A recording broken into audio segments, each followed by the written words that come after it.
All right. Bismillah. Assalamu alaikum wa rahmatullah. Alaikum assalam. Assalamu alaikum, everyone. All right. So in today's video, we're going to talk about a really big mindset shift that's allowed us and our clients to create six-figure businesses.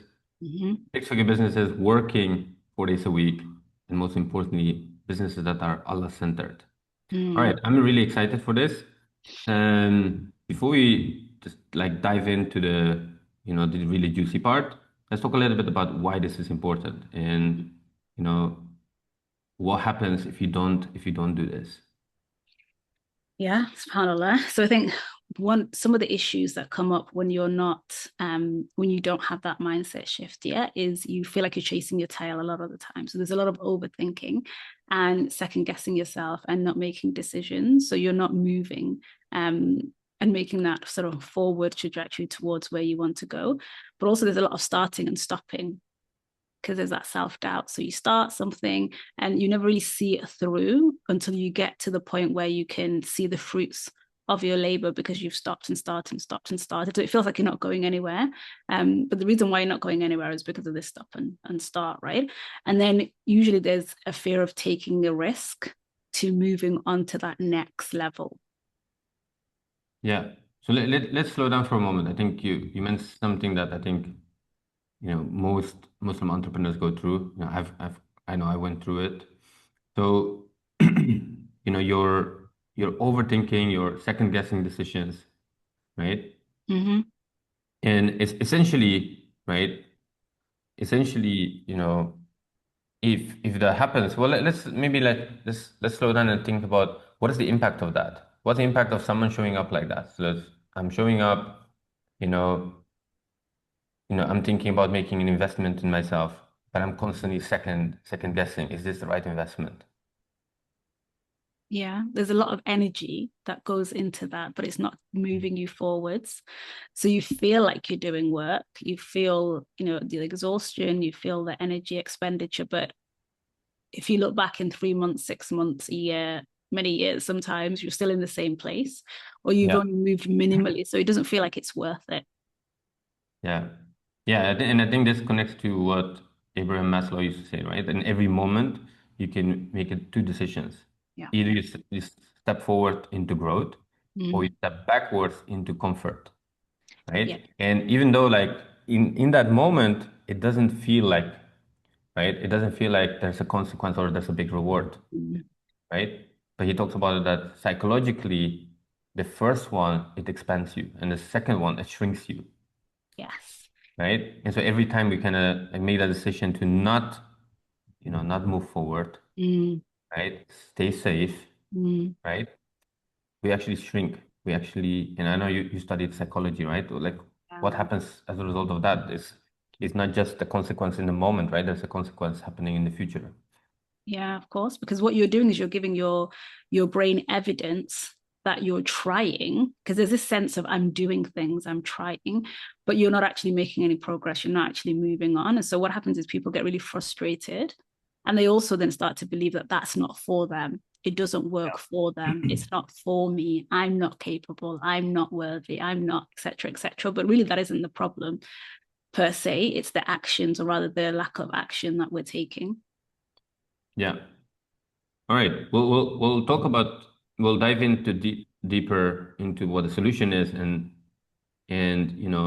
we're gonna give the listener, the person that's watching, the tools to change this, Yeah. right? Yeah. So let's talk about the second problem. I think Mm. the one you mentioned, like starting, stopping, restarting, right? Again, something we're very familiar with, Mm-hmm. and it feels like you're just not building momentum. Yeah. It, and to be honest, like just going through this in the past, then for me, from the opposite happened, which is basically like I feel like okay, things are going well and I can't switch off, and then Mm. there's almost this fear and this around like if I take time off, I'm gonna go back to that old way thing of like starting and stopping, Yeah. even though like I didn't have this all figured out in terms of theory, but the Mm. feeling was there like I don't want to go there, so I'm just gonna keep going until I burn out.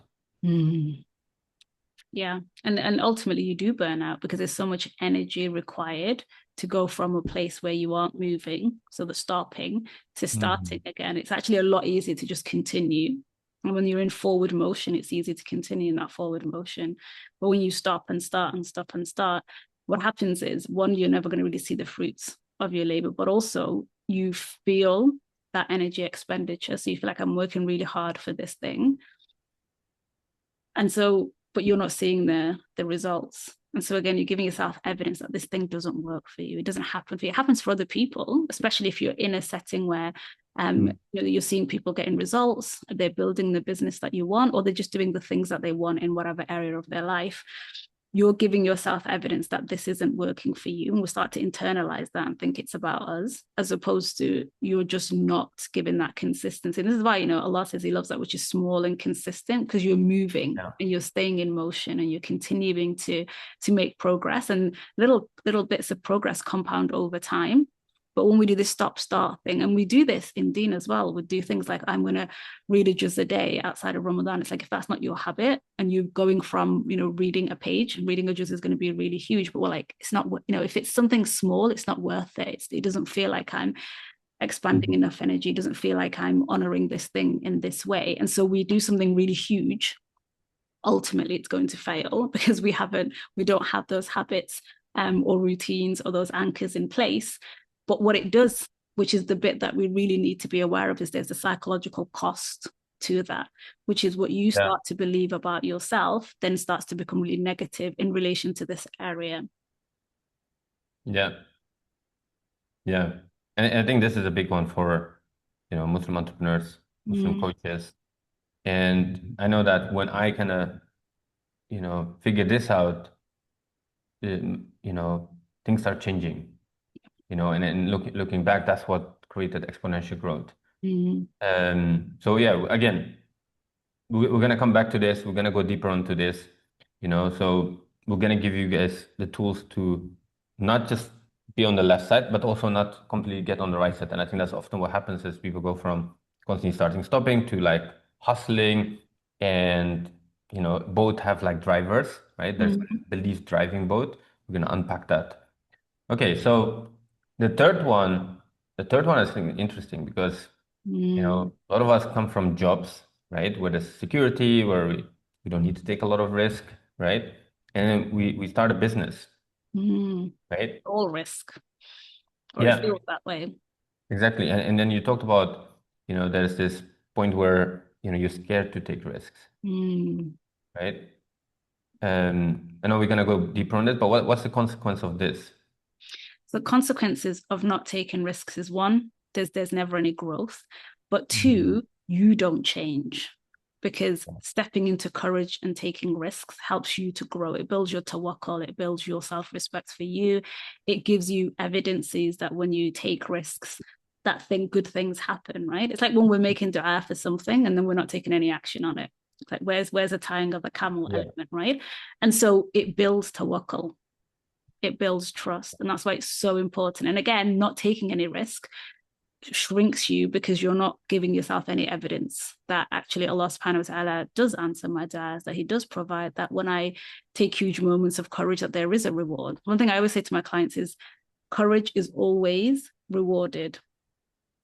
Mhm. You see it within yourself, you see it within your own growth, because Yeah, there's a you are a person in that moment who is probably not able to do the thing that you want to do in the future, right? Because there are certain things that you need to do. You need to grow, you need to have certain experiences, you need to change your beliefs. There's a whole field of growth that's going to get you to the future you.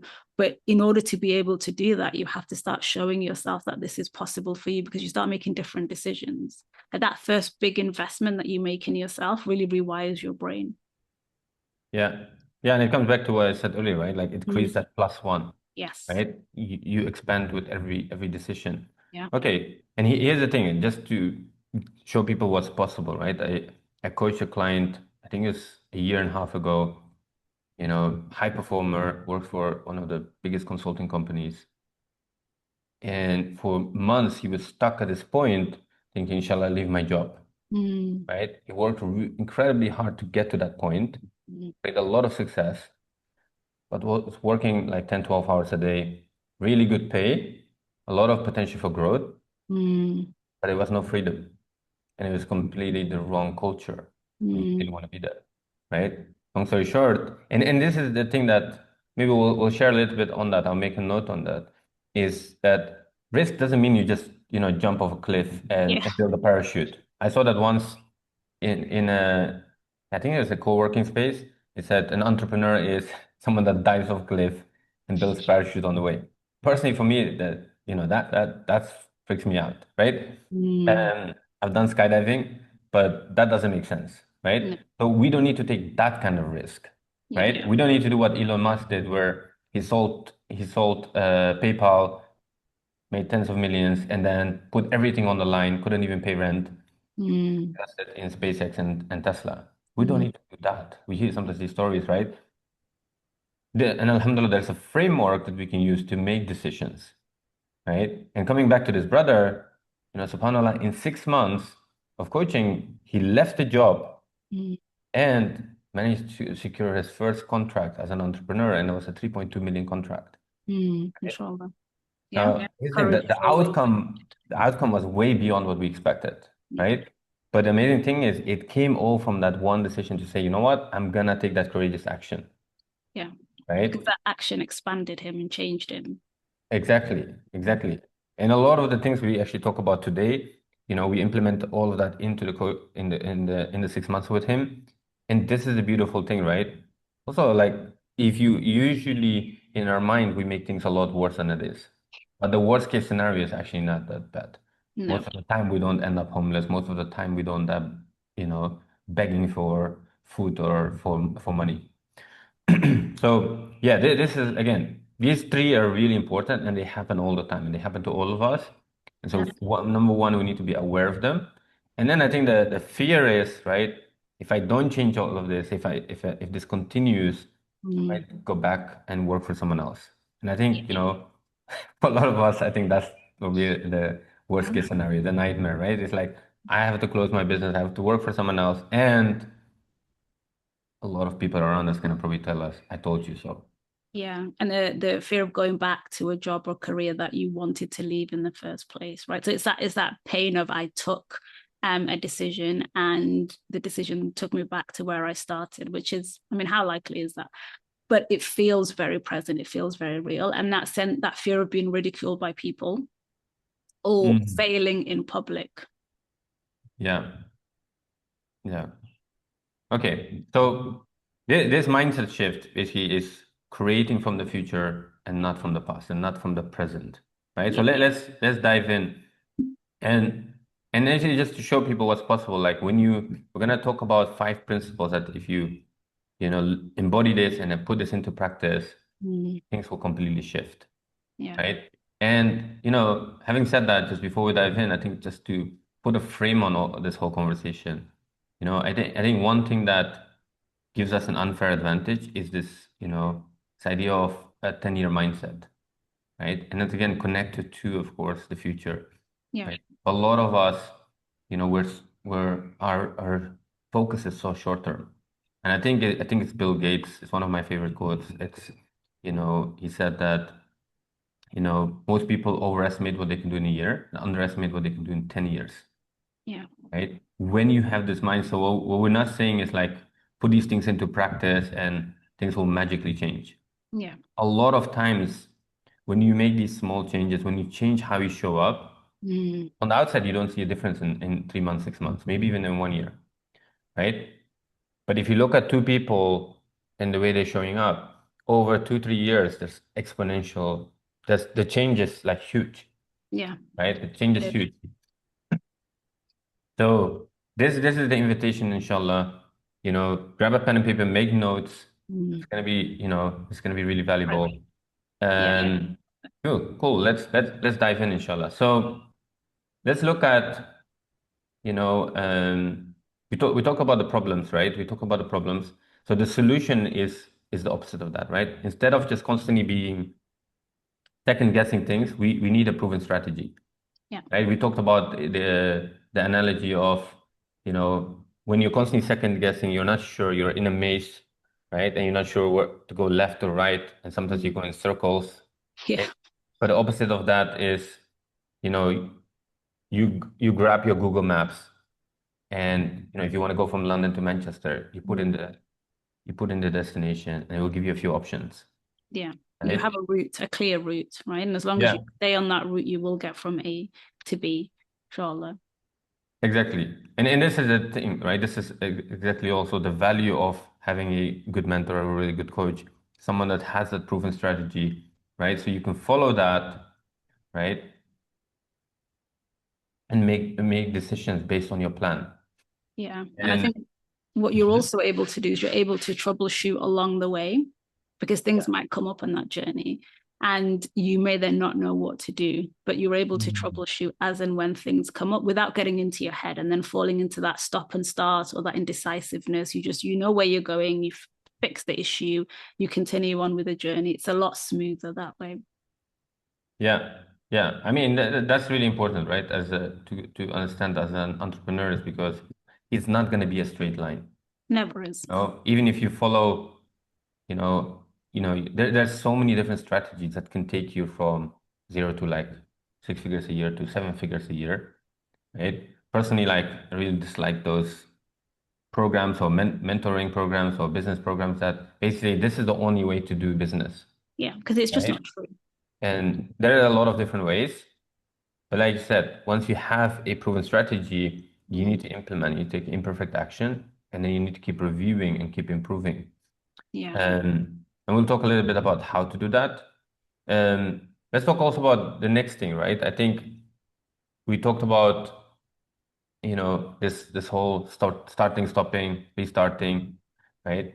The solution for that is creating and following a calendar, Yes. right? Yes. And Easier and said than done, though, isn't it? exactly, yeah, exactly. Because most of us, we like to get away from a job, right? We Mm, like to kind of get away from that structure. I know that was for me the main thing, like, okay, now I have freedom. yeah. But I realized very quickly, right, that that's the way I set things up actually created more stress, created more anxiety, and created less freedom because I'm Yeah. constantly thinking about the business, right? And actually, what we need is a clear structure, Mm, and we're gonna give people, the how to and how to create that. But once you have that, it removes a lot of thinking, right? You don't need yes. to constantly make these small decisions because like you have the structure, you have the calendar, and you follow that. Yeah. Because otherwise you will feel that decision fatigue, right? And also Mm. if you put too much stuff in your calendar, you're going to look at it and then you're going to want to walk away, right? So it's managing that realistic. What does a working day look like for me? I know that when I Yeah. started, and I was told I'm just follow the calendar, and I'll be like, not only is it easier said than done, but I'm also sometimes going to look at it and just be like, no, I'm going to make myself a cup of tea because I'm working from home. I'm going to Mm. go for a walk. I'm going to do something else. And there's something about creating a calendar that is reminiscent of the life that you want to live, Yeah. and that gives you enough freedom that then makes you feel like actually this is aligned with me, right? And so there's a real thought that goes into being able to create that calendar. It's not just, oh, I'll just throw things in and then I'll follow it, because the commitment isn't there, but also the vision isn't there. Yeah. All right, cool. So as we dive into the principles, Yeah. just want everyone to get that if you, inshallah, put these things into practice, you embody them, you know, put them into practice, this is what will allow you to have a six-figure business. And we say six figures, but alhamdulillah, our clients have built businesses that do 200K, 300K a year, multiple six figures. And the most beautiful thing is you can do it on your terms. You choose when you work. And let's dive in and let's talk about that, right? So when when when I often talk about creating a structure, creating a calendar, there's a bit of resistance, right? And I think there's something that we need to do before we kind of focus on that structure. And I think that's first we need to go into the future because Yes. that's what creates the motivation, right? Yeah. Yeah, absolutely. You need to, that calendar isn't just a reflection of your day or your week. It's a reflection of the life that you want to live well into Mhm. the future, right? And that then changes the stakes, I think.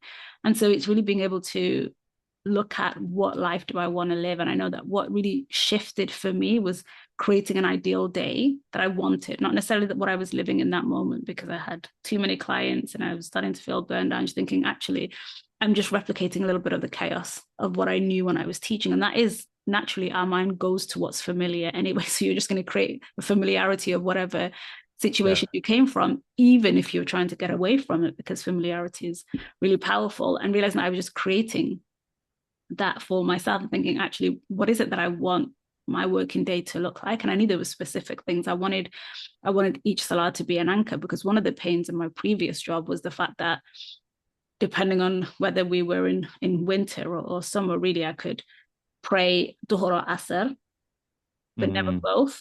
And then if we were in the winter, Maghrib was definitely gone. So I would get home and I'd be praying Maghrib, but it was long gone, subhanAllah. And so one of the things I really wanted was to be able to protect that and to have a bookend around it. So this was Salah, this is Salah, this is Salah, and there's nothing happening in that moment, because I want to be where I should be as a creation of Allah yeah. subhanahu wa ta'ala, right? I should be in worship and it should be mindful, and I don't want to be rushing from a call to salah to another call.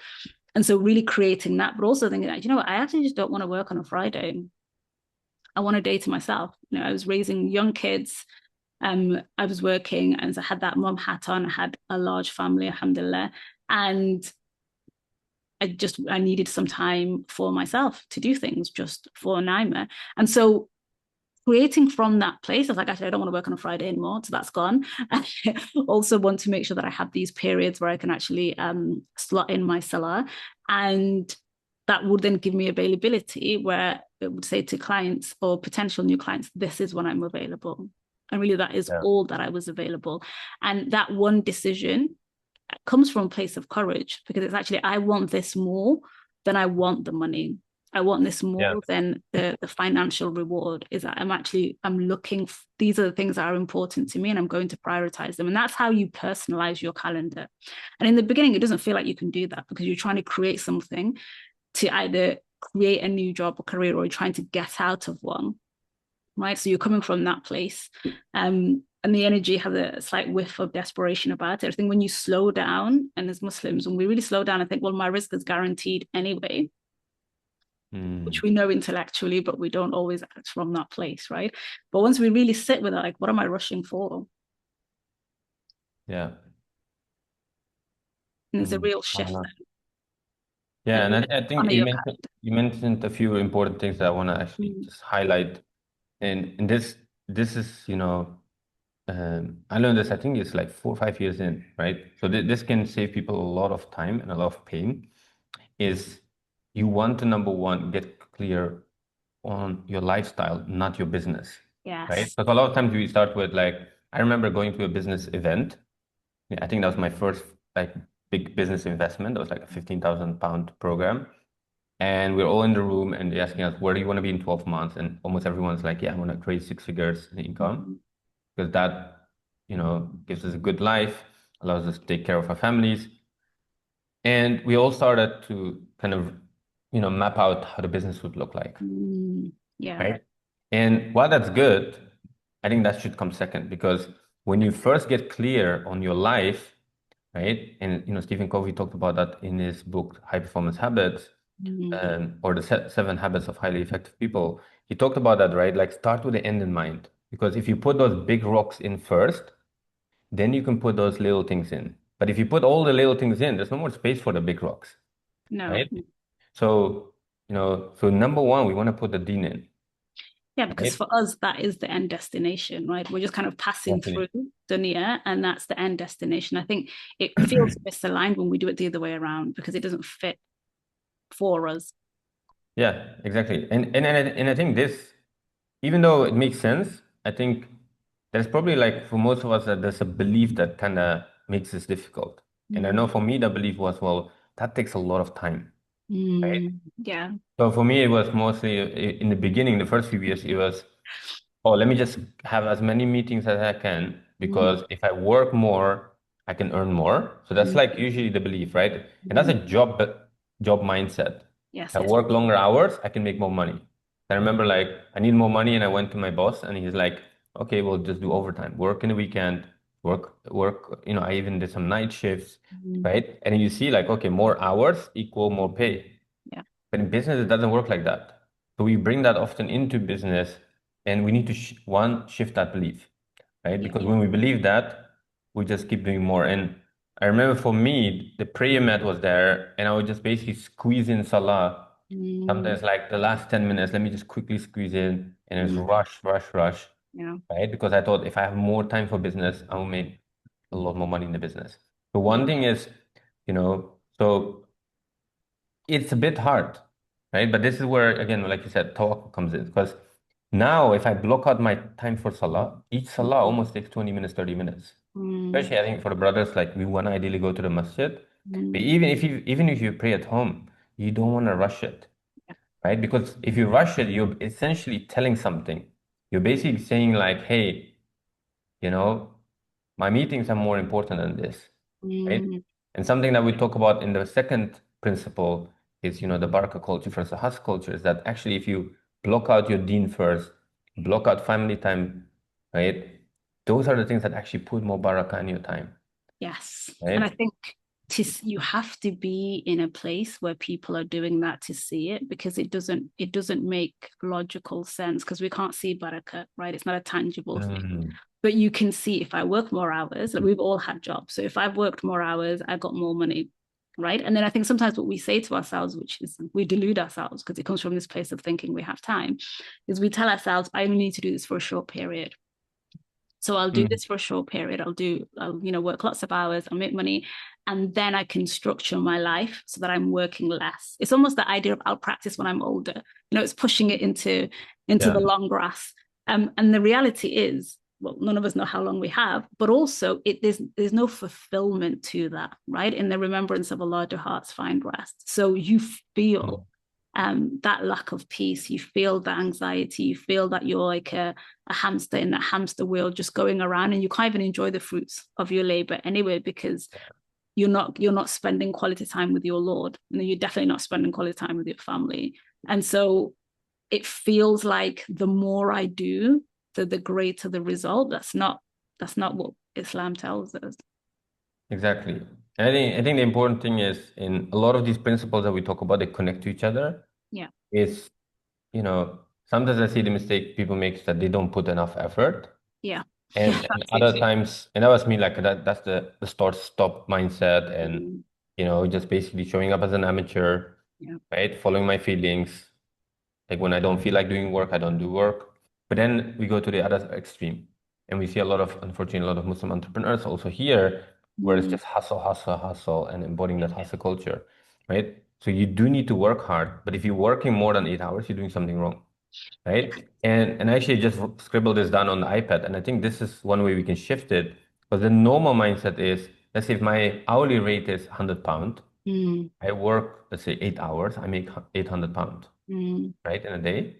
mm, So this is the job mindset. And it's not, in a way, that's not wrong because as we start a business, we also have a certain value in the market, yeah. right? I remember when I started coaching, clients were paying me on average like 1,000 Mm, 3 months of coaching, mm, right? Now, fast forward 9.5 years, clients paying, from 6,000 per year for a group program to 100,000 for one-on-one. A mm, significant difference, yeah. right? But the difference, so it's okay to understand your hourly rate, Yeah. but then if you look at it, that's kind of like for me the dunya way of looking at it. If we look at it from the akhirah perspective, right? It's the B like the formula is barakah multiplied with hour, multiplied with the value they bring to the hour, Yeah. right? So let's say now I work 6 hours because I'm spending more time on my salah, Mm, and my hourly rate is £100, 6 times 100 is 600. But that barakah that comes in there, that will multiply it. And we don't know how, yeah. we don't know exactly how it works, but this is how Allah has created the world. Yeah. And this is the beautiful thing. That could be multiplied with 10, that could be multiplied with 20, Yeah. right? And it's that same action, but now has a complete different impact. Yeah. Because it's a real law. As real as gravity is, the law Mm. of Barakah is also Yeah, real. yeah. Yeah, And 100%. 100%. yeah, and we all experience it in different ways. And sometimes it is that financial increase. And I think if you're doing the tying of your camel, you will see that increase. But it's also how you feel about that increase. The fact that you just feel at peace, you feel like you have enough, right? That contentment with what you have while it's growing. Yeah. So Yeah, exactly. And for those people that are listening to this and think, yeah, okay, this Barakah thing sounds a bit woo woo, right? Here's the thing: if you know, having kind of obsessed with like what makes people successful in business, right? And this is actually interesting because it comes exactly back to this whole mm, concept that we're talking about creating from the future, yeah. right? I thought, okay, if I want to create a huge impact in the world, if I want to build a $1 billion company, I need to read about how these billionaires think, Mm, right? And most of the material out there, the books, the biographies, it's, they're non-Muslims. yeah. And if you look at them, 90% of them, 99 maybe, they wake up at 4 a.m., 5 a.m., Mm, right? And we know that there's a beautiful hadith from tragic. the Prophet ﷺ where he asked Allah to put barakah in the morning. Mm. They don't understand why, but They feel it they because all it's know that if you wake up early, you do work early, there's something special about it. And actually, one of the guys that, and I think he has like 100 million net worth. And mm, I watch his YouTube video and he says, look, I wake up around 4 a.m. There's something spiritual about this time. And he believes in God, but he's like, I don't understand exactly what it is, but you have some kind of connection with the mm, spiritual realm. And this is what's happening. That 1 hour of work sometimes creates 10 hours of, output, yeah. right? And so we see this again and again. If you study the successful people, you see they're very grateful. They practice Mm, gratitude all the time. They give a lot, yeah. right? And so these are all things that actually increase barakah. We'll maybe talk a little bit about some barakah rituals, and we'll probably do a whole video on this because that's a deep dive on its own. We have actually trainings in our client portal that, I think it's like an hour and a half to just talk Mm, about how to bring barakah into your business, yeah. right? But this is real. There's practical things we can do, right? Like giving sadaqah, like waking up in the morning, like creating time for salah. Mm, So this is really important. Hmm? istighfar, right? Like Yeah, we have a yeah, whole list of barakah rituals, and you can choose whichever one fits in with where you are. But it's real because Allah subhanahu wa ta'ala guarantees that. Right. If you are grateful, I will increase you. And there is no limit to that increase, right? Like, and we know in Surah Al-Nur, if you make a lot of istighfar, Allah will give us which is actually wealth. It's not risk anymore because that's sustenance. That's like a complete sustenance. That's like your family relationships, your wealth, all of that. But it actually says, I'm well, which is wealth, right? And so we have evidence from the Sunnah Quran that these things are going to impact and change your life. But what do they all have in common? They force you to remember Allah subhanahu wa ta'ala more. yeah, yeah, exactly. And here's the thing, and that's okay. Like see, at the core of all of this is intention, and we want to do things. You know, we don't want barakah to become a means to an end to increase business. That's a byproduct. It will happen, Yeah, right? Our intention needs to be to please Allah subhanahu wa ta'ala, yeah. right? I Uh, also think I also think it's okay if it starts that way. yeah, yeah, Okay? 100%. Because you will fall in love with the sweetness of spending quality time with Allah subhanahu wa ta'ala in whichever barakah ritual you choose. And then you'll feel something is missing when you're not doing it, right? And so whatever is that gateway, I think we should embrace. And eventually you will not be doing it for those reasons anyway, because you're living with that beauty of connection for Allah. Exactly. And I think there's a bit of almost like stages, right? Sometimes we go from this like hustle culture to barakah culture, but then in the beginning it feels a little bit like it's a means to an end. Yeah. That's okay because I think we have to go through that stage, right? And as we keep renewing intentions, we just keep going to like, okay, this is a means to an end. This is an end in itself. Like I'm actually, and this is the beautiful thing also about practicing this whole, future mindset is that at some point you shift from like, okay, I'm constantly thinking around what would my future self do, right? You become that person in the process. And Yeah. this is to be honest the most valuable thing, right? It's how you change day to day. Mm. Because, and this is, by the way, we're not talking about like just faking it as, this idea around fake it as you make it, Mm. but, or fake it till you make it, but this, you actually, by really deeply connecting to that future vision, right? And so, and this is gonna be inshallah in the worksheet that we will have in the description. Number one is you need to get clarity on your vision, Yeah. right? And then number two is you need to be clear on who do I need to be, right? Who do I need to be to have that? So if it's, for example, like a six-figure business, who Mm, do I need to be to have that six-figure business? mm, Like for me, there was this gap. I remember like the first time I did this exercise, my coach asked me, he asked me, what is your dream in 5 years' time? mm, And I remember at that time I was struggling financially. Well, struggling. I was making around 3,000, but I was far from where I wanted to be, right? Could probably just pay the bills. And I remember him asking that question, and I said, well, in 5 years, I would love to be mm. in a place where I have five clients at 50K each. And by the way, I had literally probably like 0.1% of confidence that that would actually happen. But I just thought, you know what, let me just say that, Yeah. right? Probably never happen. And then he kept asking me questions. Who do you need to be? Mm, How would your morning look like? What are the kind of books you'd read? mm. And I want to share this because this is something very practical. It's not just some airy-fairy thing in it, Yeah. right? It's he asked me questions like, how would you dress? How would your evening routine look like? Mm, What's some of the stuff you would eat? And I started just writing all these things down. And then I started seeing that, okay, well, this person would probably live like that. And here's the thing, we need to use our imagination because obviously we haven't been there, yeah. There's a clear right? What did help me is he was kind of living that life gap. already. He had a very successful business, right? So he helped me get more clear on that Mm, future self. But then I had this gap, right? And then the question was like, it's not just like who do I need to be? The next question is like, what do I need to be doing on a daily basis? yeah. Right? Hence the calendar comes into play, right? Yeah, the calendar comes into play, right? But it's all these little things that come into play. And the beautiful thing is once you start practicing that, you become that person in the process, Yeah, you the know? growth is inevitable at that point, but it's again that consistency to stay in that because your brain can't tell the difference between what is real and what is imagined, right? So even though that vision, you might be thinking, oh my God, there's a huge gap. I don't even know who this person is. This is where I am. That's where I want to be. I have no idea how I'm going to get there. But because your brain can't tell the difference, what it will do is it'll start to solve that problem because it thinks you're already there, right? So Yeah, it's going to yeah, start look for solutions. It's going to start helping you be in places, doing those things. But it's that commitment to the vision. And I think that's why it's so important that we couple that vision with the dua, because then it's not just mm, about you. You're bringing Allah subhanahu wa ta'ala into, you're bringing the divine, but the being that says be, and it is. And so it makes it even more concrete and even more real, even though in that moment it's just imagined, because that's every dua, right? We're making a dua, it's completely not something we yeah, have. That's what we're making dua for it.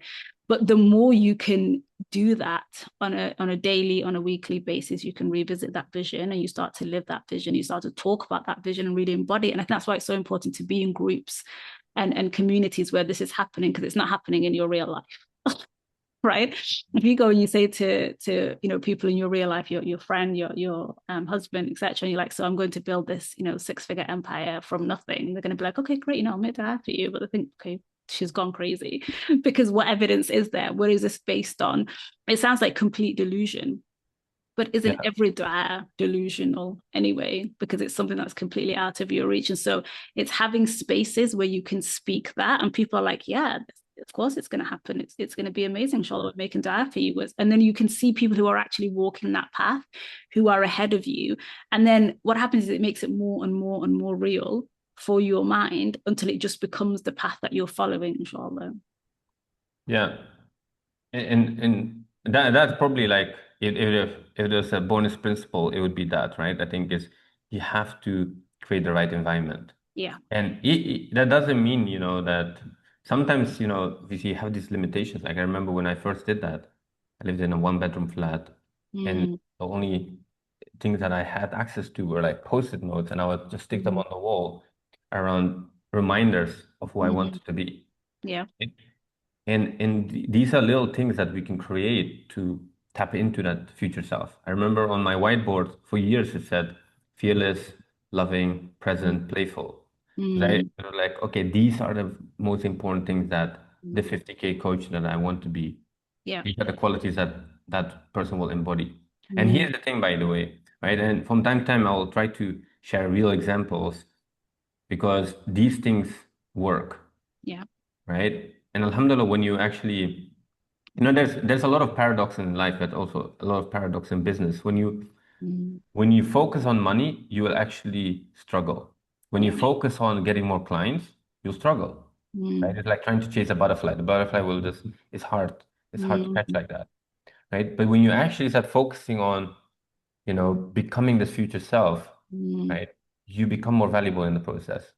You focus on adding more value. You focus on serving people. You yeah. focus on making a difference, which again, alhamdulillah, as a Muslim, that's a really good place to come from because we're benefiting people, Yeah. right? And alhamdulillah, as a byproduct, you will make a lot more money than you can imagine, Yeah, right? because And it's an area in which you can control, right? You can't really control Mm. how many clients you get. You can't really control how much money you make, right? But you can control who you become because there's a set of actions that you can Yeah, engage in. And so there's that sense of I'm actually doing something that I'm capable of and that I know I can do and repeat. And it's something that you actually do have a say in. Whereas Allahu Alam, what you're going to make or how many clients are going to come through the door. Of course, you're going to put things on that allow for that to happen. But at the end of the day, you don't know. But you will sign up 5 or 10 or whatever your goal is. You'll sign up whatever Allah subhanahu wa ta'ala wills, right? But Allah yeah, has made us, He's giving us accountability for the ability to change ourselves because Allah says He doesn't change the condition of a person until they change Mm. themselves, right? He tells you your risk is guaranteed, which is why we're focusing on the wrong thing, right? We're focusing on the thing that Allah's taking care of. We're not Yeah, focusing on the thing that He's like, you're on your own with this one because you have to change yourself and you have to work out who you want to be, how you're going to grow, what it is that you're going to do about that particular set of growth, and that's actually something you can control. yeah.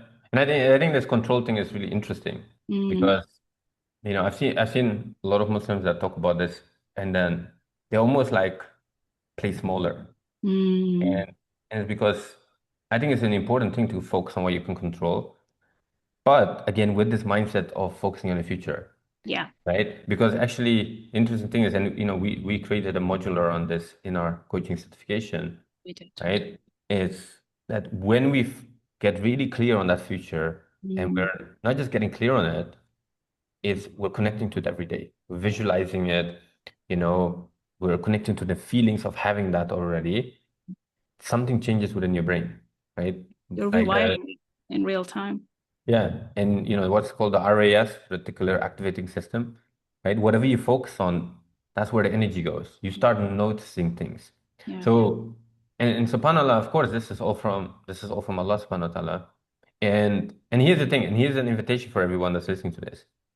Once you get clear on these things, don't share it with everyone, Yeah, no. right? I remember like I didn't share any of the stuff with clients, but I was constantly getting messages from clients saying something has shifted in you. Mm, Because even though they were paying me 2,000, 3,000, I was showing up as a 50K coach. And what mm, I mean with that is a coach is getting paid 50,000. yeah. And I remember actually like it was completely unexpected, but the first client that signed up for a 50,000 pound contract, it happened in like 3.5 years, not 5 years, Mm, right? Within that 5 years, I had the first client that paid 100K, mm, right? But I came from showing up as that person, right? And as again, as you show up as that person, you become that person, you keep expanding, your skills change, right? Because if you're reading different books, now all of a sudden you think differently. yeah. You're growing so fast. Yeah. There's so much change happening. And this is the beautiful thing, right? That, alhamdulillah, it's not actually anymore about that achievement.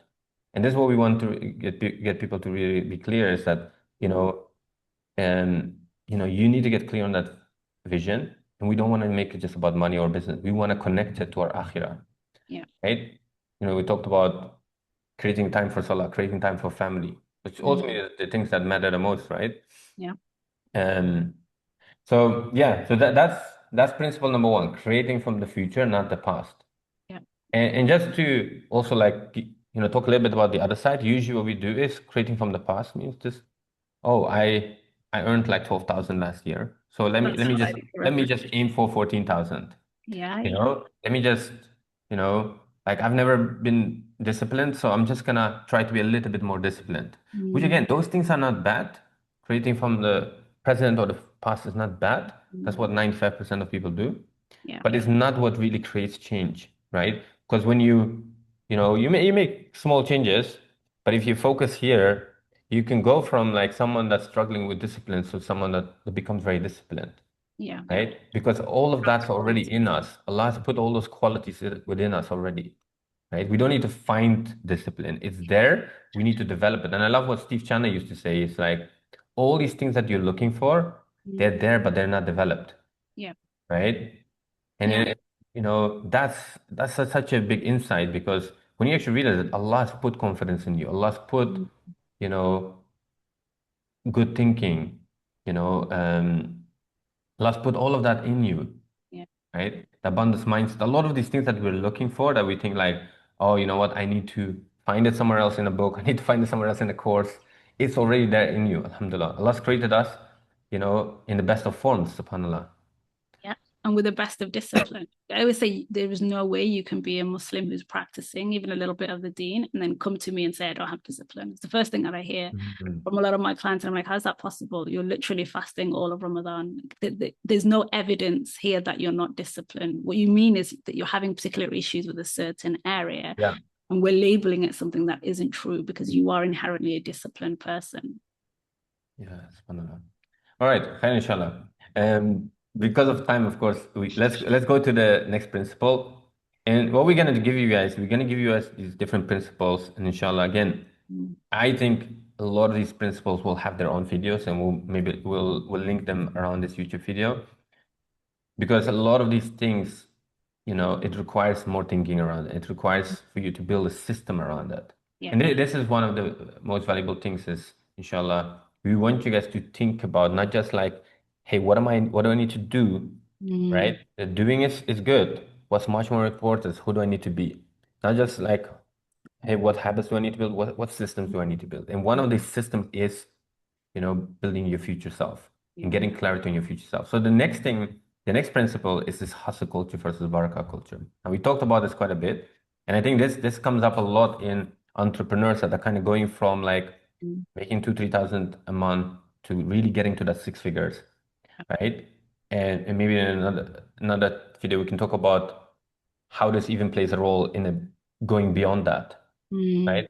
Because something that initially is a struggle then becomes a strength, and yeah. then I think often it becomes a weakness. And what Yeah. I mean with that is like hard work's important, and sometimes we go from not doing enough, right? Mm, Because not doing enough, that's for me, that's not tying your camel, no. right? You want to do your best, right? There's no need to like try to do things perfect. It's imperfect action, but we Mm. need to do our best, and then we need to put our trust in Allah. So let's talk a little bit about this. Like, what is this hustle culture and what's this barakah culture? Yeah. So hustle culture is this idea that I have to work ridiculous hours. I have to put my life on hold. Some people like, go monk Mhm. mode where you just stop living. You can't live. You can't stop living as a Muslim anyway. So it doesn't work for us. You have to pause and go and pray. And you have to, you have to do all of these things. But it's this idea that I'm going to just focus on this one goal and my whole life is going to be about this goal. It doesn't work for us because it's all about dunya success and it doesn't feed your soul, right? So it doesn't feel good. It doesn't feel aligned. You feel like you're missing out. And the things that feed your soul is not built into hustle culture because it's a secular system. It doesn't come from Islam. There's no concept of I need to look after my soul. Even though, we've seen a lot of people who are successful who then go off to find themselves by going to Tibet or whatever it is to do some meditation because they're looking for that spiritual connection. But we have that every day. It's built into the system that is Islam, right? And so it's Yeah. this idea that I have to put everything on hold, and this is my one and only priority. And Barakah culture is actually Allah subhanahu wa ta'ala is my priority. My akhir is my priority. I'm here temporarily and I want to achieve things. I want to have impacts. I want to do incredible things. SubhanAllah, when I went to Umrah, I saw a waqaf that was by Uthman. And I thought, subhanAllah, you've been gone for so long and you still have this waqaf, like this perpetual charity that is looking after itself, that is benefiting him. That's legacy. subhanallah, right? And so we have this concept of doing things that live beyond you, because we call it sadaqah jariyah, right? It's things that are going to benefit you. So it's not that Islam limits us when we look at the barakah culture. It's just, what is my ultimate priority? So the priority is different between hustle culture and barakah culture. Whereas hustle culture, it's, I need to have worldly success ASAP, and everything else is not important. My family's not important. I mean, Yeah. there's no Deen to speak of anyway, but nothing is important. I just need this. And the more money I make, the more successful I feel, but it's very empty, right? Mm. And barakah culture is actually, my priority is Allah subhanahu wa ta'ala. My priority is my akhirah. I'm trying to get into Jannah, right? So when we place that as a priority, the actions that we take then are different, because we have to prioritize things that are good for our soul. So our business, inshallah, is growing whilst we're also growing spiritually. And that's where Yeah. we want to be, where we're growing spiritually, we're growing Islamically, we're increasing those, barakah rituals and those habits that are going to allow us to have a relationship with Allah subhanahu wa ta'ala. But we're also growing in our business. And so what happens is then we end up having this sense of absolute gratitude, because you recognize that as a Muslim, we also have humility in that we do what we can, but it's from Allah subhanahu wa ta'ala. So you realize Allah subhanahu wa ta'ala has blessed you beyond your wildest fantasies, because you've been working on this thing that was an absolute fantasy, creating from the future, and then you really get to see it before you, and it increases that love and connection that you have for Allah subhanahu wa ta'ala. And as you're walking that journey of barakah culture, you're also building your tawakkul, you're building your confidence, because our confidence comes from the fact that we know Allah subhanahu wa ta'ala is always here to help us. The hadith where it says, if you come walking to Allah, he comes to you running. Allah's always putting more effort into our relationship than we are, subhanAllah, which is wild, right? But it's that, what am I doing to be walking towards Allah subhanahu wa ta'ala? And you can build both of those things at the same time. In fact, we know if you focus on your akhirah, then the dunya comes chasing you, right? And so it's that Yeah. recognition that path, that system's not for us, because we recognize that we have a soul, and we want to make sure that we're feeding that soul. And so we can't follow that anyway, because it's empty. It's just dunya based. There's nothing else to it. Yeah, exactly. We'll put this hadith in the workbook. I got this on the background of my iPad. It says, whoever is focused. So the Prophet ﷺ said, whoever is focused only on this world, Allah will confound his affairs and make him fear poverty constantly. SubhanAllah. You will not get anything of this world except that which has already been decreed for him. And then we have the Barakah mindset. Whoever is focused on the hereafter, Allah will settle his affairs for him and make him feel content with his losses. And his Yeah. provision and worldly gains will undoubtedly come to him. So subhanAllah, this hadith is very clear, right? On one side, we have the hustle culture, the other side, akhirah. Well, I was going to say the akhirah culture, the barakah culture. Yeah. And here's the thing, the way I see it is there's three things that are very important. Number one is your intention, right? And usually the intention, I think we can change our intentions or drive our intentions and our focus through a question, Mm. and is, for example, here on the left side, the question is, how do I make more money? And here's the thing, by the way, if you're here right now, there's no judgment, because I was there for the first few years of my business. Yeah. Everybody's And in the beginning. I mean, you're building a business yeah, for a reason. It's a vehicle to be able to look after yourself, your family, all of those things.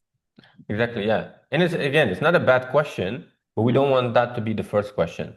If we think about, like a hierarchy or a pyramid of intentions, and I have actually a slide around that, but maybe we'll add it to the worksheet. Mm.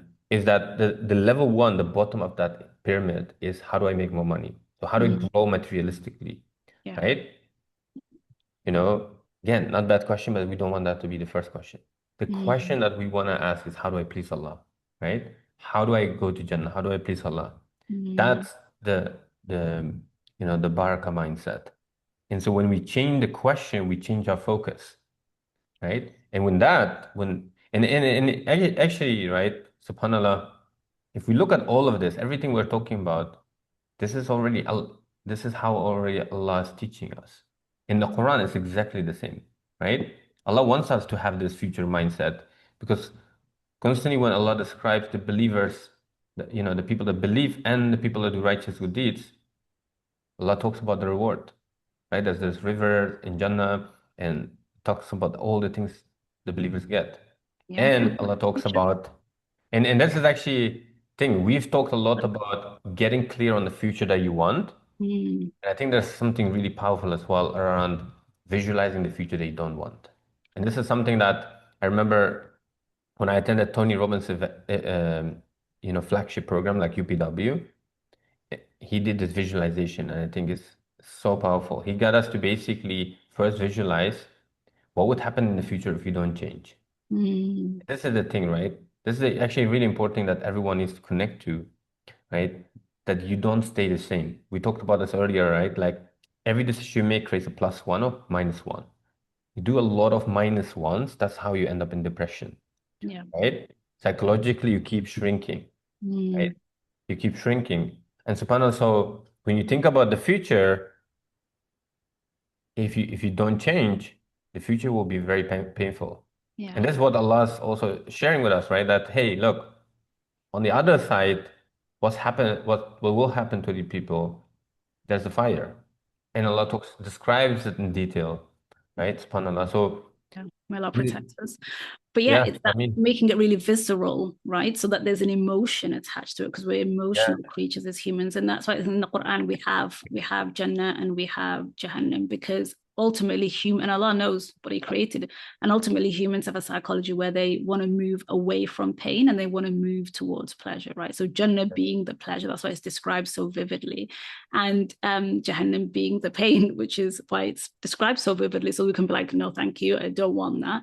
I want this one. It's very clear. And that's the same with the vision that we want to create for ourselves. We want to really recognize where we don't want to stay because a lot of us are starting businesses or entering this entrepreneurial space because we're coming from a place of pain. Normally, we want something to change. We don't want something. When I was coming from my teaching space to wanting to do something else, I was definitely coming from a place of pain because I didn't enjoy the fact that I could never drop my kids off at school. yeah. That I only ever saw their teachers on parents' evening like twice a year. I was just the unknown quantity, and I didn't enjoy that. The fact that I couldn't go on sports day and all of these things because I was also in a school that was having its own sports day and all of these things. Where I was like, this is not for me. This is actually causing me pain, and I don't want it. So we need that to help drive us, but it can only get you so far because ultimately you'll get to a place where that pain doesn't exist anymore because things have changed enough to dampen Yeah. that feeling. And that's why the future is so compelling because you can keep moving the goalpost so that it's more radiant, it's more exciting, it's more, there's just so much more pleasure to it. And that way you can keep moving through that because eventually the pain will not drive you anymore because it will no longer be there. Mm. SubhanAllah. Yeah, and I think you can be a bit playful and like you said, the psychology is very clear that both drive us, right? Yeah. And you want to have both there constantly. We know that I think it's saying for Ibn Qayyim, right, that the believer is like a bird, Yeah. fear, love, and hope, Yeah. right? And it's a balance between that. And I agree. I think for me it was also very much pain driven. Like I didn't want to work for someone else anymore that was not appreciating what I was doing. There was a pain of not having enough money. There's this pain of not spending a lot of time with family, and just I just got married when Mm, I started this business, so this is like my second business. And I also found out very early on, I think it's the second month, third month, that we were expecting a baby. And there's this mm, mm, image in my head, like I'm not gonna see, mm, my son mm. or daughter grow up. So, but subhanAllah, I think I think again, maybe in another episode we can go a lot deeper there. But I think there's something really powerful of having both, Yeah. right? It's having both. I think it's almost having that picture of like, sometimes I look back at a picture of me working in a shop Mm, called Bagabite, where I mm, was basically, making bagels, making sandwiches, working 12-hour shifts for 50 an hour, 50 a day, not 15 mm, hour, 50 a day. mm. And it was painful. Yeah. Right? And so I think that maybe the thing that for people to reflect on, and we'll add that to the worksheet is, how would you feel if you're in the same place 5 years from now? Because sometimes, Yeah. you know, sometimes the motivation to start changing Mm, is actually the current situation, it is. right? And actually seeing that, well, is going to get worse in the next 5 years? I think Yeah. it's a really powerful question that I learned in a neuroscience course, is that it will really get us to slow down our thinking, really Mm, get us to stop and really think about it like, okay, what if things get worse, mm, right? So the future, it's not, considering this future mindset, I think is really powerful. I think now there's a whole branch in psychology that talks about this. mm, Um, but khair, inshallah, let's go to principle number three. So principle number two is very much connected to principle three and four, because once we're clear on this, okay, hustle culture, barakah culture, and mm. here's the thing, by the way, barakah culture is not just about intention and focus. Yeah. We mentioned a few things, so let's maybe actually mention a few other things that people can do to create that culture intentionally. So, for Mm, example, it's daily sadaqah. yeah. And again, it's not about amount. You can give whatever you're comfortable with, but it's Mm, giving with the right intention, yeah. giving every day. It's reading Quran. And here's the thing, by the way, sometimes when I bring these things to entrepreneurs or people that are already scaling their business or just starting out, they're like, yeah, well, I don't have much time. Mm, And I'm like, well, put it in your working time, mm, right? Like again, instead of working 8 hours as an entrepreneur, yeah. if you take, let's say 20, 30 minutes from that and you spend time reading Quran, now on one side, the time for your work reduces, But the barakah but the increases. barakah increases, right? Mm, If we have like maybe like a visual, mm, we want to constantly do things that increase the barakah. Now that doesn't mean you end up working 1 hour a day. I don't personally recommend that. I think if you're really, really productive, you probably can get to a place where you work 4 or 5 hours. mm, But the thing is, you know, you can probably reduce that to like 6 hours of focused work, yeah. right? And that's of course a big thing, right? Mm, It's not just working, it's focused work focused on the high impact activities. yeah. But there's things that you can do to increase barakah. Yeah. Reading Quran, having a nap, right? SubhanAllah, like we Goodness. know it's a sunnah, it's something that the Prophet ﷺ practiced. Now there's books written about the benefits of nap. Mm, So again, your initial mindset is like, and this is me as well, I'm gonna lose an extra 20 minutes here. yeah. 20 minutes, 30 minutes that I could have worked, right? But again, increases barakah. Mm, Taking time out for salah. If you mm, can, you go to the masjid, or even if you pray at home, you take time, renew your wudu, you pray your sunnah, mm. you do your zikr. Again, it doesn't mean that you spent an hour praying all your nawafil. Yeah. Maybe yes, in the weekend, Yeah. but I guess the thing is, and I joke about it, but I think sometimes it's important to actually get that, okay, I can do things properly with ihsan, Mm, and I will lose a bit of time here. mm, And initially, that's going to be like, hey, I'm losing. yeah. But, at most, maybe, and you can take small steps, but at most, initially, maybe you lose an hour Mm, of actual time. mm. But then you have a lot more barakah, In right? And slowly you can increase that. Yeah, because it comes from that scarcity mindset. It's that hustle culture, Yeah. that secular, this is how much time I put in, this is how much I get.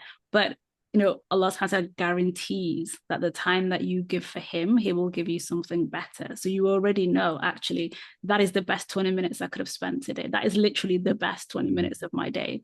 Everything else is secondary, right? Like that time that you spend for salah is the best time, and the thing that will weigh heaviest on your scales, because we're looking at dunya and also looking at akhirah. But spirituality is a business strategy, right? So Mhm. when you're sat there and you're making istighfar, or you're reading your Quran, or you're making dua after salah, know that is going to increase your business, subhanallah, because that's a promise from Allah subhanahu wa ta'ala. And so you actually are working towards your business, whether you like it or not, whether you Yeah. think you are or you're not. Mhm. Yeah. And this is something I think personally I struggle to really, I think, again, getting things intellectually is one thing, but getting it fully in your Yes. body, right, is that Allah is the provider. It's Yes. written. And for me, like personally, sometimes it's like, I guess it's just this, and it takes a lot of time to shift, right? There's small shifts we make, and then it's a practice Yeah. because it keeps coming back to, well, like, oh, you know, well, if I don't do work, I'm not going to get anything. But again, Allah wants us to show up, right? Allah wants us to be like that gardener. Yeah. We need to plant the seeds, right? And planting the seed means, maybe putting that article out there. Mm, Planting a seed means, spending a little bit of time, messaging people that could benefit from your product and your service, yeah. right? Planting a seed means, creating that video, right? And again, you can do that with intention to benefit people, but you're not constantly obsessed with, oh, like, how many views am I getting? How many likes am I getting? Yeah. But you're obsessed with doing the work. Yeah. With necessity. Yeah, subhanAllah. Okay, let's go to principle number three. And I Hmm. think this is something that is really important. I know that I struggled with this for a very long time. It's having clear boundaries around your time. So now we got clear on the future, Yeah. right? We understand this concept of hustle versus barakah, Yeah. right? So let's say I got clear on my future. I'm like, okay, I'm gonna create this new timetable, new Mm, structure. mm, I'm putting the time for my salah in my calendar. I'm yeah. putting time for family. Yeah. Let's say so I'm working like let's say 9 to 5, Hmm. right? And then I'm having family time and I'm taking 1 to 2 break for Zuhur. Yeah. Now, how do I maintain these boundaries, right? And maybe let's talk a little bit about what are boundaries from a psychological perspective. For me, initially when I thought about boundaries, I just thought about, okay, it's something that restricts me. Yeah. Yeah. And that's how we view boundaries a lot, right? Because boundaries is about limits and standards for ourselves. Mm. Everybody has limits and standards. Every organization has limits and standards. Allah subhanahu wa ta'ala has limits and standards. Each salah will have a beginning time and an end time, and that's all you have. Otherwise, you've missed it, right? And so everything has limits and standards, but often we're afraid of those limits and standards because actually it feels unsafe to be able to share that with the world because our worth isn't where it needs to be. Our self-esteem isn't where it needs to be. Like a lot of us fall into this place of people pleasing because we want to feel safe around people. Like if I say Yeah. no, then I might lose this client. If I say no, I can't do this thing, then my friend might be upset with me and I might end up friendless.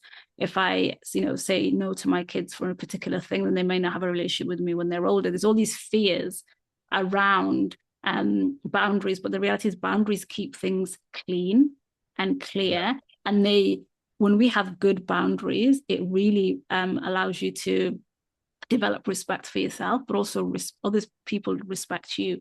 Because without boundaries, I mean, you fall into people pleasing, you fall into exhaustion. You fall. Yeah. Sometimes you think it's generosity, right? I'm doing this because I'm a really generous person. I'm doing this because I Yeah. really want to give, and it's like, but why do you feel bitter and resentful about it? Exactly. Because Yeah. it isn't from a place of generosity. It's a place of how can this serve me? And it serves me because I don't feel bad. I don't feel guilty. I don't feel like I'm a selfish person. And it makes me feel safe because I don't think something terrible is going to happen to me because your mind is all about keeping you safe, even when it isn't rational. And it's really important that you have those boundaries because you have to be able to decide when work starts, when work finishes, when you do work, when you don't work, having time for your family, having time for yourself, having boundaries around salah. Like at this time, I'm going to be praying. At this time, I'm going to be doing these things. Or having boundaries around when you work. So I remember when I first started saying that actually I just need the last 10 days off. I'm thinking, oh God, okay, well, how does this work? And then that's what I mean about courage forces you to grow because it was courageous at that moment in my career to be able to say, I'm not available for the last 10 days. Just Yeah. not here, nor am I here for Eid. So really it's like 15 days. I'll see you then, right? 12, 13 days, whatever it is. I'll see you then. And actually being able to have those boundaries allows you to grow, but it allows you to have a better quality of life. Remember, you are your business. You are what you bring to your business. And so having good boundaries, it's like a dirty word in the world, but actually boundaries allow you to live the life that you want. It allows you to factor in all of those things that you need: family, family time with Allah subhanahu wa ta'ala, time for your work, and time for you. You're able to factor all of those in. But it's recognizing that Yeah. the fear around boundaries is this idea of being safe. I will not be safe if I put this boundary in SubhanAllah. place. That's really powerful. And I know we talked about having like a separate session on this, a separate episode where we can really go deep and unpack things. Yeah. Just a few things to mention here. I think it's like you kind of touched on that is that when you have clear boundaries, you're coming really from a place of abundance, right? Yes. Because you're basically like, okay, I'm essentially safe. It's taken Yep. care of, right? My Yep. risk is taken care of. Yeah. I can be present with my kids, with my family. Mm. And here's the beautiful thing, right? If you think about, how money is, right? Like money is energy. Yeah. And so when we create those boundaries, and I learned this really the hard way, but it's like it's very attractive, Yeah, right? exactly. And the opposite is that it's you're needy because when Yeah. you're basically saying like, yeah, yeah, I can, even though like sometimes you might not come across in your language, but the moment you're basically just Feel it. people anywhere and everywhere, you're basically saying like, okay, you know what? I need you. I need you as a client. I need you as a customer. Yeah. But And you don't, unfortunately, this right? is You a don't need standard. anyone. Hmm? You don't need anyone because your risk Yeah, doesn't come yeah, through a person, it comes through exactly. a cost And I management. think this is the thing is, and this is very much connected to the hustle culture, is that my image of like someone successful is, and I've seen a lot of brothers, unfortunately, and a lot of successful entrepreneurs. I've seen that they're always on the phone. They're always, you know, working. And it's almost this thing of like, I think it feels good in terms of your ego. It's like, yeah, I'm busy, right? I remember like around 4 years ago when business was growing exponentially, it's just like there's a never-ending, messages from clients and people that want to work with us, right? And it was really hard to switch off. And it Yeah. also felt like, if I'm gonna switch off, I'm gonna lose out on business. But here's Mm. the other thing, and inshallah we'll talk about this. The thing here, by the way, is not that we're saying create boundaries and don't take care of the business. Yeah. One of the things is if you really step into that future self mindset, you're not just you're also changing one fundamental question around, hey, how do I Mm. solve this problem from how do I do this to who can I hire that can help me do this? Because it doesn't mean that, but when you work less time in the business, it doesn't mean the business stops. You can hire someone else that works 40 hours in the business, Yeah. right? You can hire multiple people and again, this is a Barakah mindset because then inshallah, when you hire people, they can provide for their families and we Yeah. distribute in risk.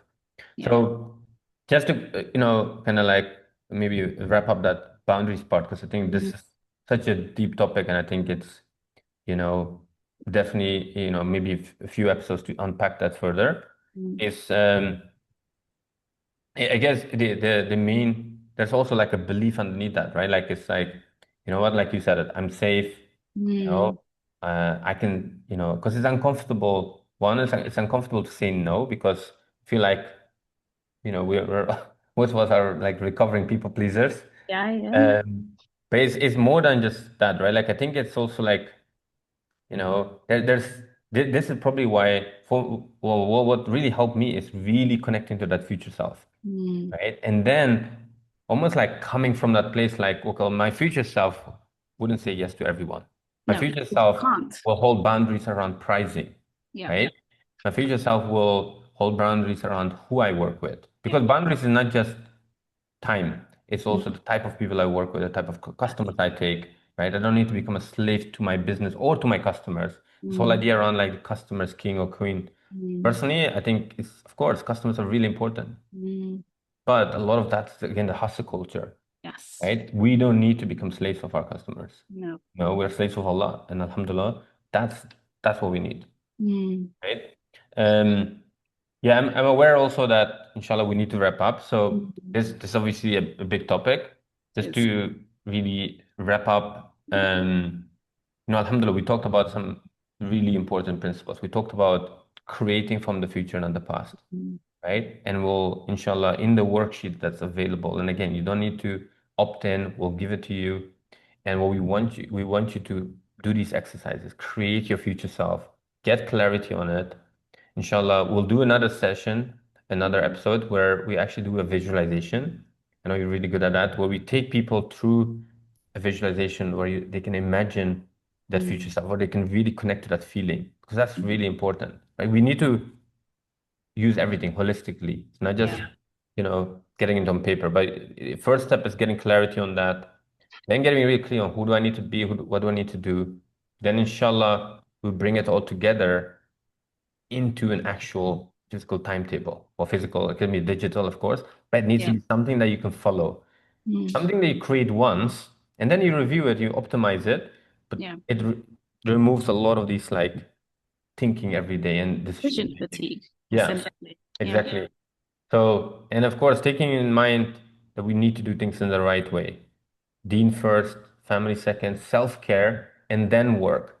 And here's the thing, when initially you look at that, it's like, well, how am I gonna have time left over for work? But this is the Yeah, beautiful thing. All those other things, yeah, they'll put barakah in your time, yeah. And they make right? you a happier person, which means you show up Yes. in a different way to your work, right? Instead of just being miserable because your family Yeah. don't see you enough, they're having to telling you they're not seeing you enough. You feel tired. You're having then you're eating badly to fuel yourself.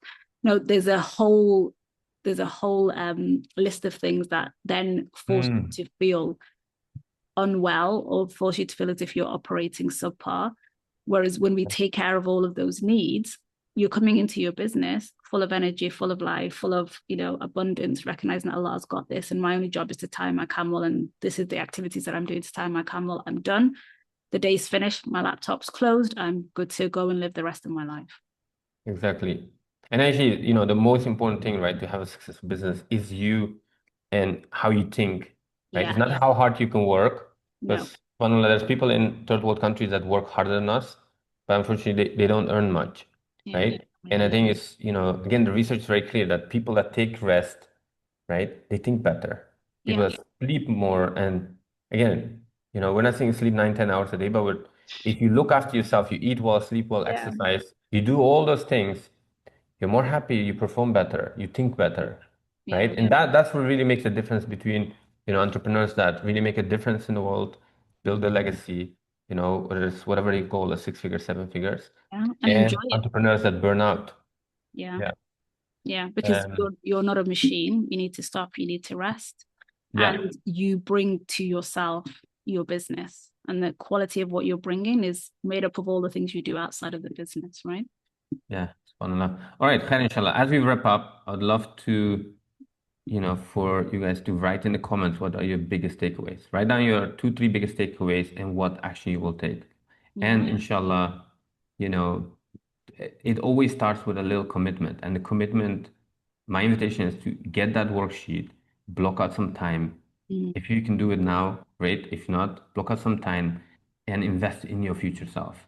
yeah, Do it for your future self. I have a t-shirt there. Unfortunately, it was a little bit dirty even though it's came out of the wash, there's some stains on it, but it says do it for your future self.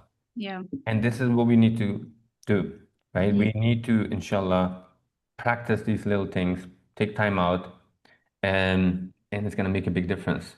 All right. huge. We're gonna read every comment. So if you have questions about this session, Yes, let us your know. questions, then there's going to be future episodes about, we're going to go deeper into boundaries. We're going to go deeper into the Barakah culture, how you can put all these things into Mm, practice. So do subscribe, inshallah. Do like this video. We want more people to see this. And of course, share it. If you think someone else will benefit from it, share it. And inshallah, we'll see you on the next one. inshallah. Ma salam. Okay. Assalamu alaikum wa rahmatullah.